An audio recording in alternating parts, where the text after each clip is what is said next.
Meus irmãos queridos, minhas irmãs queridas, do Centro Espírita Casa de Tio Armindo, uma satisfação muito grande estarmos aqui com vocês por essa via de comunicação alternativa, já que passamos por um momento muito difícil, estamos passando por essa pandemia que afeta o mundo inteiro. Mas temos uma razão de sermos felizes, uma alegria que transborda de nós ao saber que esta casa que nós amamos, que estamos juntos há muitos e muitos anos, completou no mês de abril, no dia 14, 36 anos de serviços prestados à comunidade. 36 anos de pregação do Evangelho, da doutrina espírita, de socorro espiritual, da distribuição da caridade espiritual e material. Que possamos ter muito mais tempo para trabalhar, para servir, e que essa casa continue sendo como a casa dos primeiros discípulos de Jesus, na periferia de Jerusalém, a casa do caminho. E nesse momento que nós estamos vivendo, um momento difícil, falar de Jesus é um bálsamo. E buscamos um tema que tem toda a relação com o momento que nós vivemos, para que nós possamos refletir aqui juntos, alguns poucos minutos. Bem-aventurados os aflitos, aqueles que choram, porque serão consolados. Jesus veio à Terra há 2000 anos, trouxe a maior epopeia que a humanidade já ouviu falar. Antes dele, ninguém. Depois dele, ninguém se lhe iguala. O Mestre caminhou pelos campos, subiu as montanhas, cantou para nós o mais maravilhoso hino de louvor ao amor e à vida. Estava sempre cercado dos miseráveis, dos doentes do corpo e da alma. Com um toque de suas mãos, a doença fugia. A força do seu verbo trazia consolo e esperança para a alma.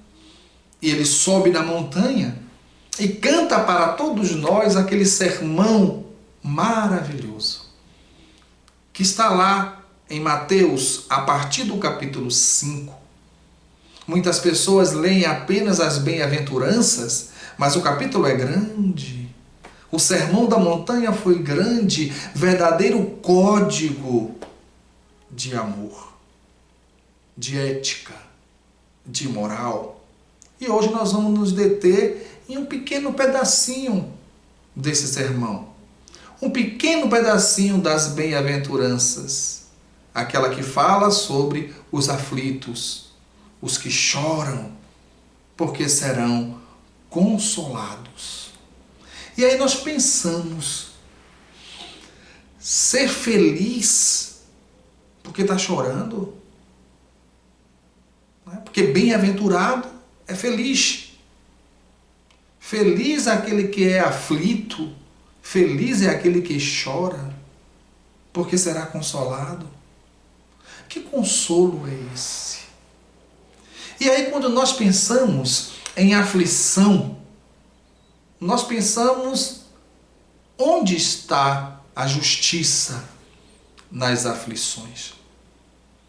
E nós começamos a pensar nas desigualdades.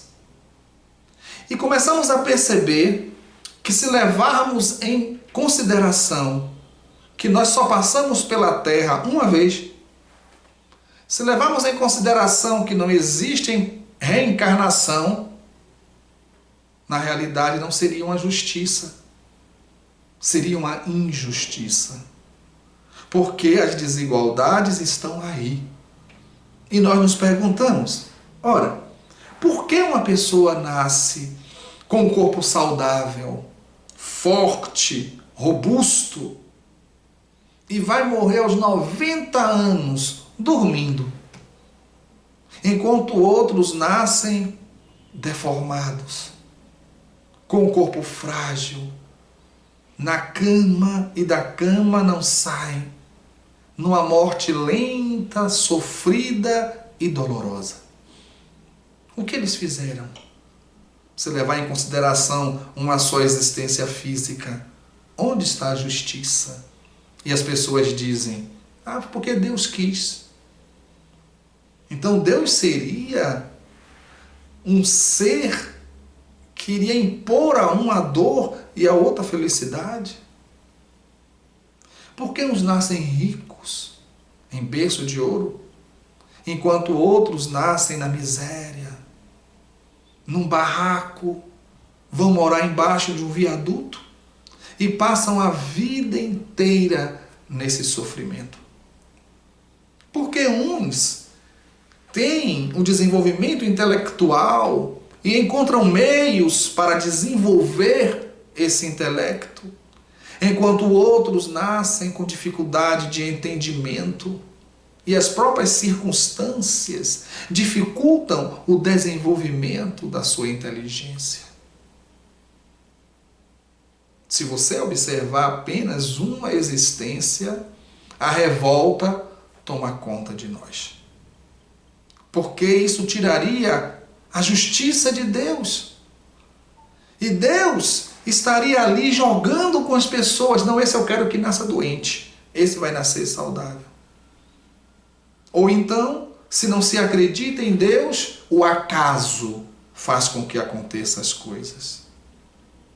O acaso faz com que um nasça saudável e outro doente, um rico e um pobre, um inteligente e outros com dificuldades intelectuais.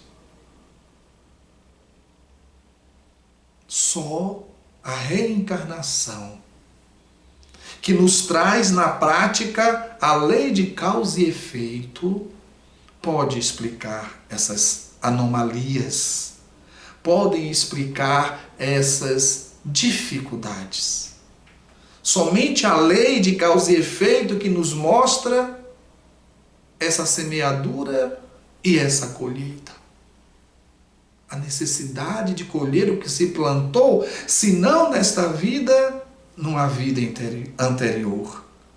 Aí a misericórdia de Deus se faz com toda a sua beleza.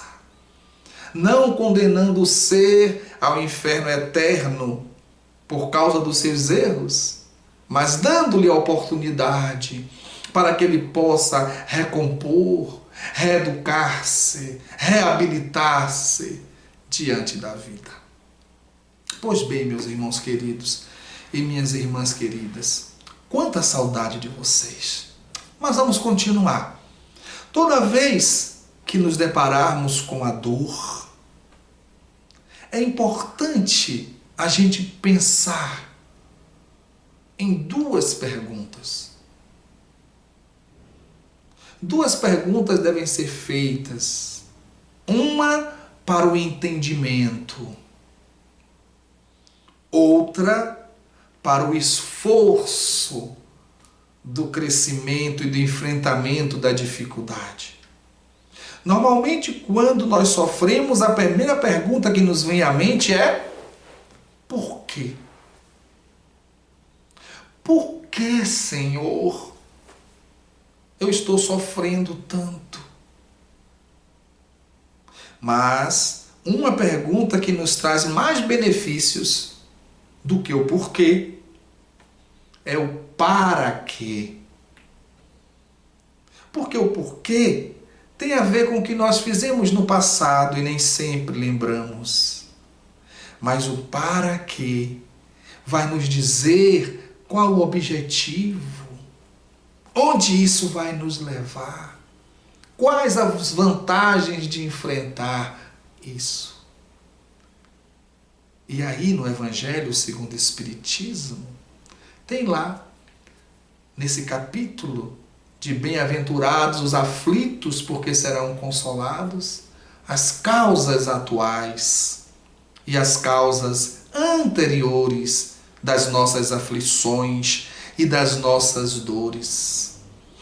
Muitas vezes, meus queridos e minhas queridas, quando enfrentamos um momento de dor, um momento de extrema necessidade, um momento de decisão dolorosa, a gente sempre faz assim. Ah, interessante que isso, até quem não é espírita fala. Ah, eu devo estar pagando o que eu fiz em outra vida. Não é verdade? Eu já ouvi católico falando isso. Eu já ouvi protestantes falando isso. Estão passando por um sofrimento e dizem assim, ah, meu Deus do céu, estou pagando algo que eu fiz na outra vida. E remontam a vidas passadas. Entretanto, meus queridos, muito do que nós sofremos hoje, nós fizemos no passado, mas no passado dessa encarnação. Escolhas equivocadas, atitudes precipitadas, comportamentos inadequados que geraram a dor que nós temos hoje.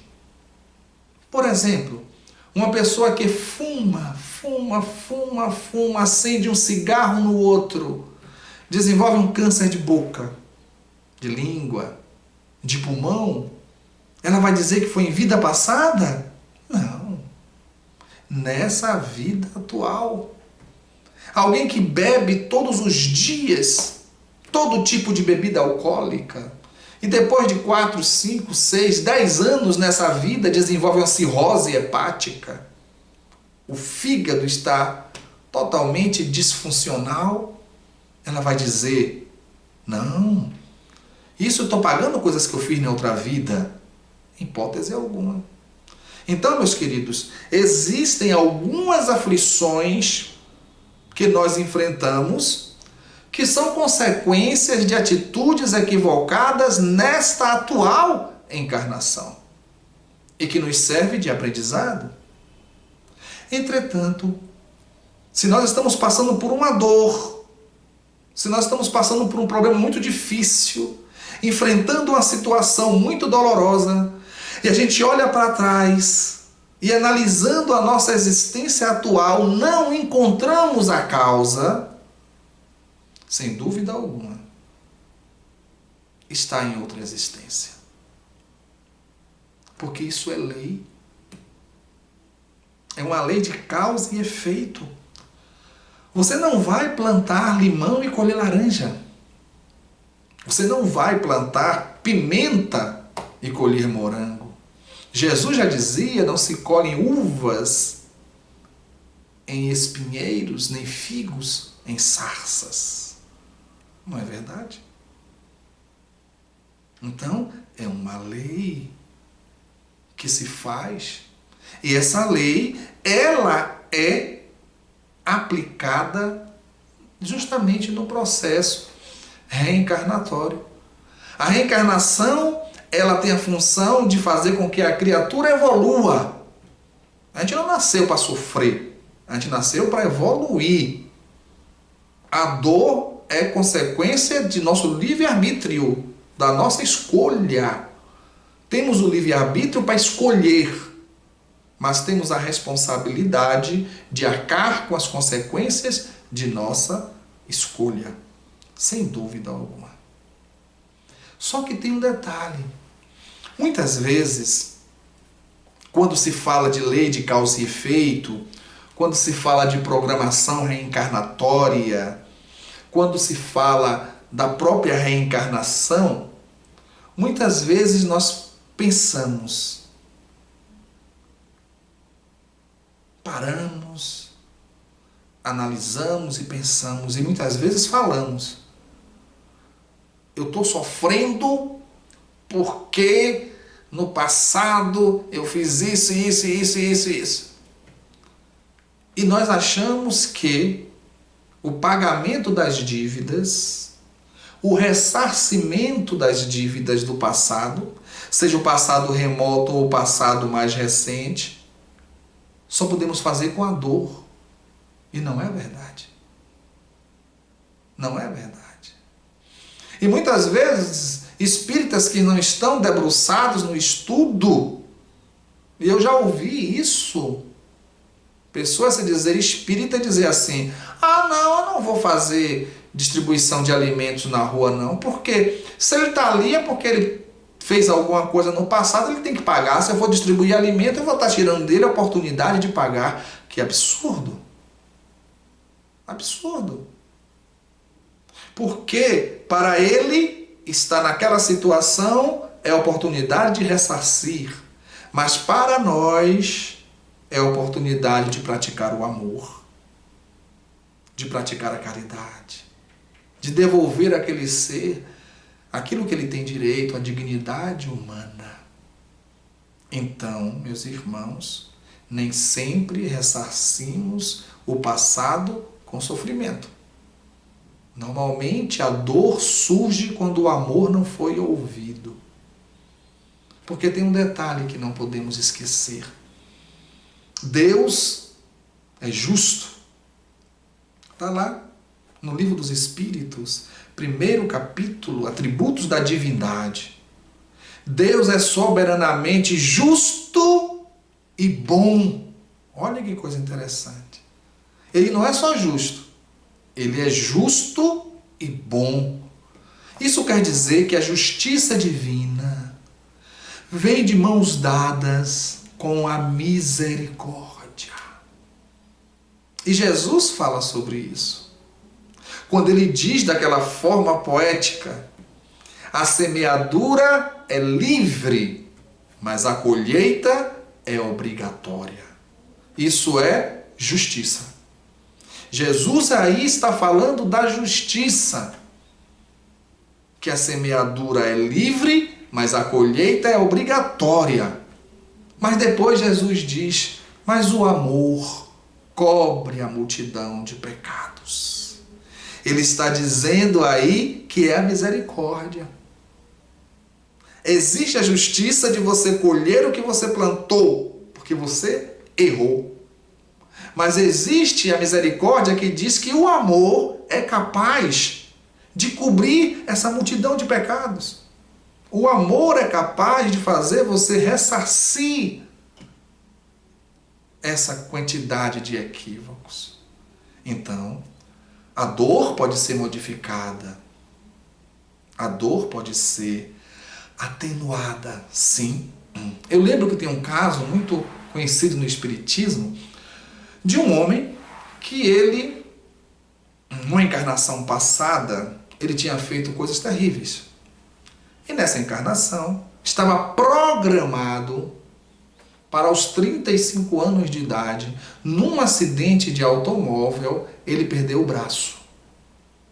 E o braço seria amputado aqui, bem no ombro. Esse homem reencarnou, esse espírito reencarnou, esse espírito cresceu, conheceu a doutrina espírita, mas poderia ser qualquer outra religião. Ele conheceu a doutrina espírita e começou a se dedicar ao bem. Porque todas as religiões pregam o bem, o amor. Todas as religiões falam de Deus, da vida após a morte. A mudança, a diferença são os estados depois da morte. Pois bem, as religiões pregam o amor. E esse homem começou a amar, começou a servir, começou a trabalhar, começou a se envolver num processo de reforma íntima, de estudo, de crescimento. E aí chegou o tempo do acidente. Ele estava num veículo e iria para uma outra cidade dar uma palestra, porque já era palestrante espírita, e o carro capotou numa ribanceira. A programação era para ele perder o ombro, mas ele perdeu a unha do dedo mínimo. O único ferimento que ele teve no corpo inteiro foi perder a unha do dedo mínimo. O que foi que aconteceu? O amor foi resgatando a multidão de pecados, até que chegou apenas na unha. Então a justiça divina anda de mãos dadas à misericórdia. E nós espíritas, portadores desse conhecimento, E muitos de outras religiões, inclusive, que entenderam o Evangelho, eles se resignam diante da dor. Só que tem um detalhe: é a resignação sem a acomodação. Tem uma frase que é muito falada há muito tempo, né?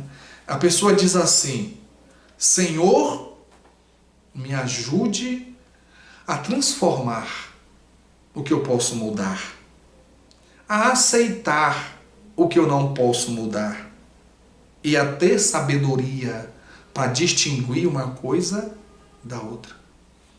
Porque se eu posso mudar e não mudo, é preguiça, é amolentação. E se eu não posso mudar e me debato naquilo, é indolência. Então, essa resignação tem que ser ativa. Eu vou buscar todas as formas lícitas para aliviar a minha dor. Mas se mesmo assim a dor continua, eu me resigno. Mas continuo lutando para aliviar a dor. Mas não reclamo, não me debato. Não sou ingrato diante de tanta grandeza, de tanta beleza, de tanto amor que Deus nos proporciona e nos dá a mãos cheias todos os dias. Detalhe interessante a observar diante das aflições é justamente perceber quando é expiação e quando é prova. Porque nem toda aflição é expiação. E perceber a diferença de expiação para prova. A expiação, ela ocorre como uma forma de ressarcirmos um delito. Eu vou consertar o que eu quebrei. Eu vou acertar no que eu errei. Isso é expiação. Através do sofrimento, da dor. Mas a prova, não. A prova não é porque você fez algo errado. Não.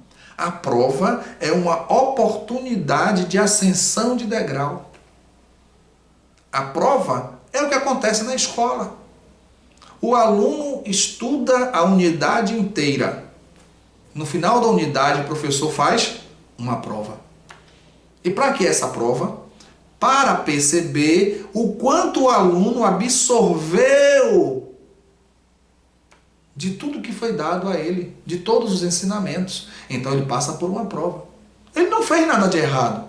É uma prova para saber se ele absorveu o ensinamento. Chega no final do ano, ele continua fazendo prova. Se ele foi aprovado, o que acontece?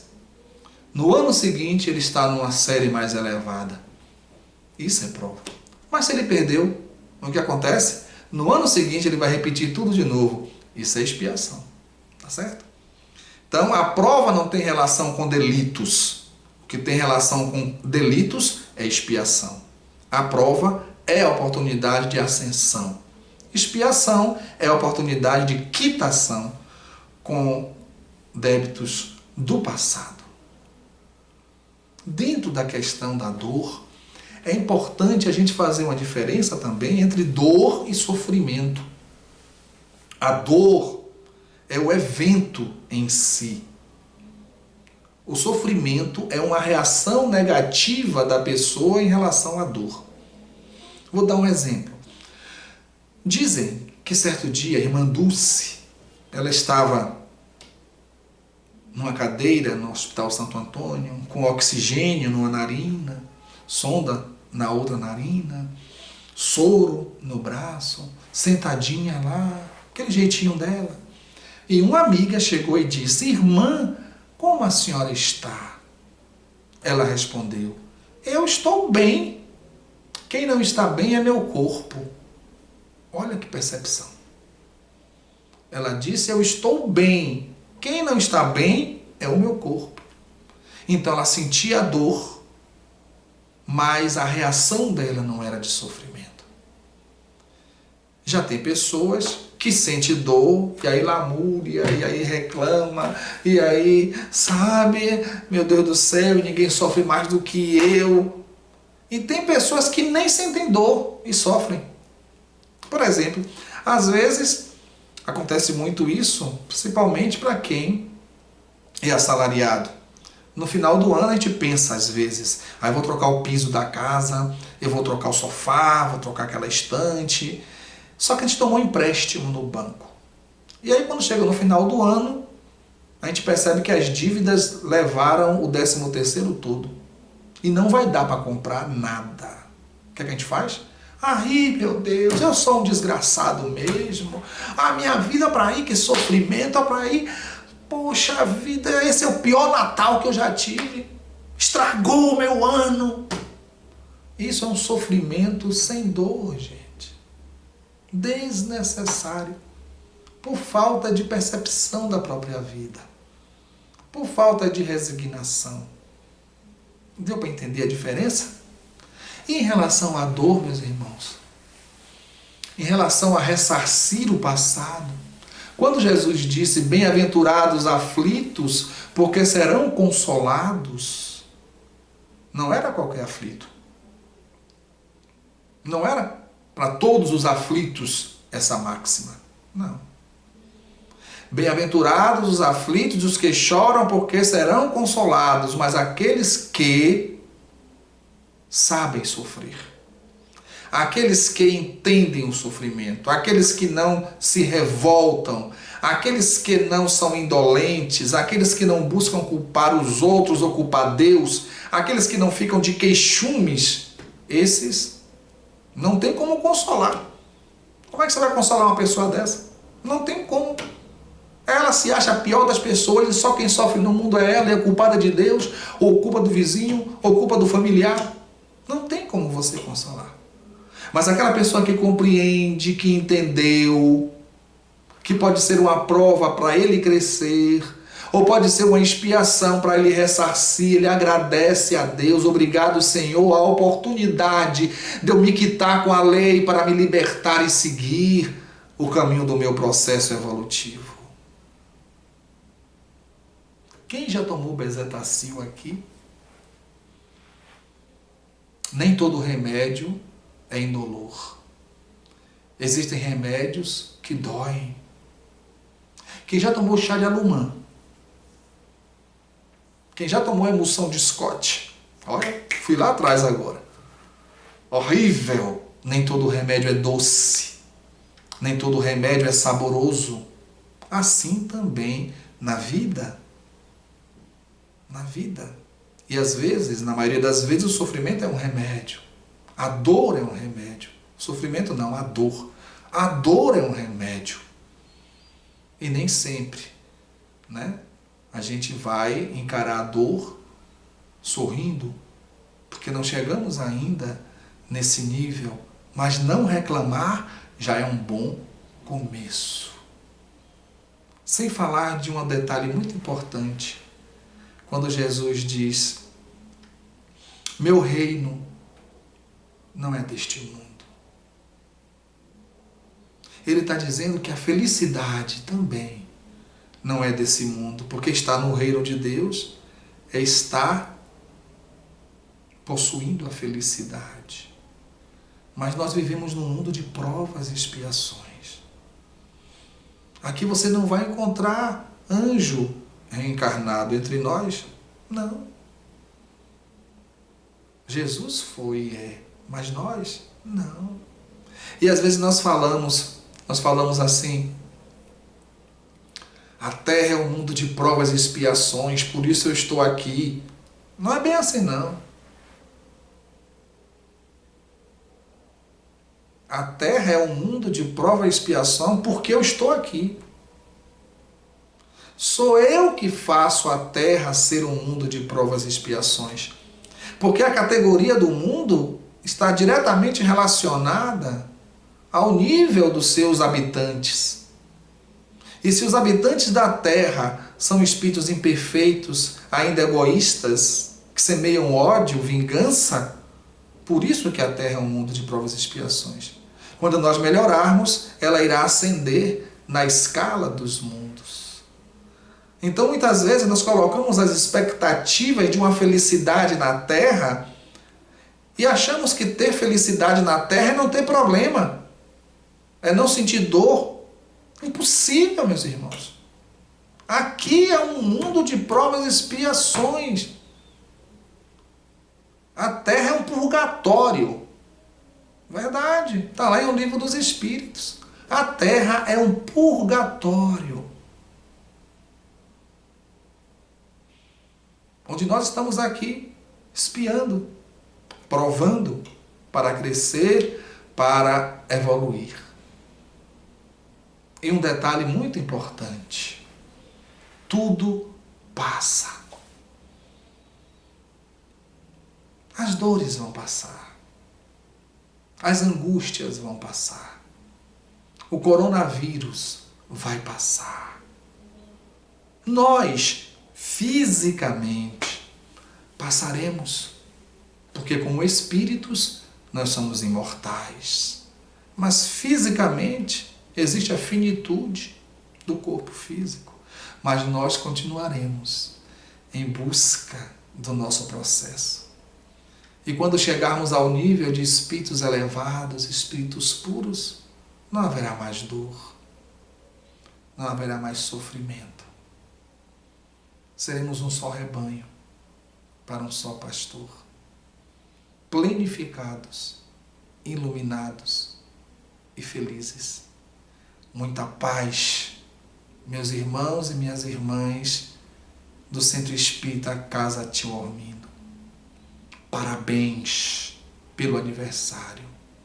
Em abril, no dia 14, 36 anos.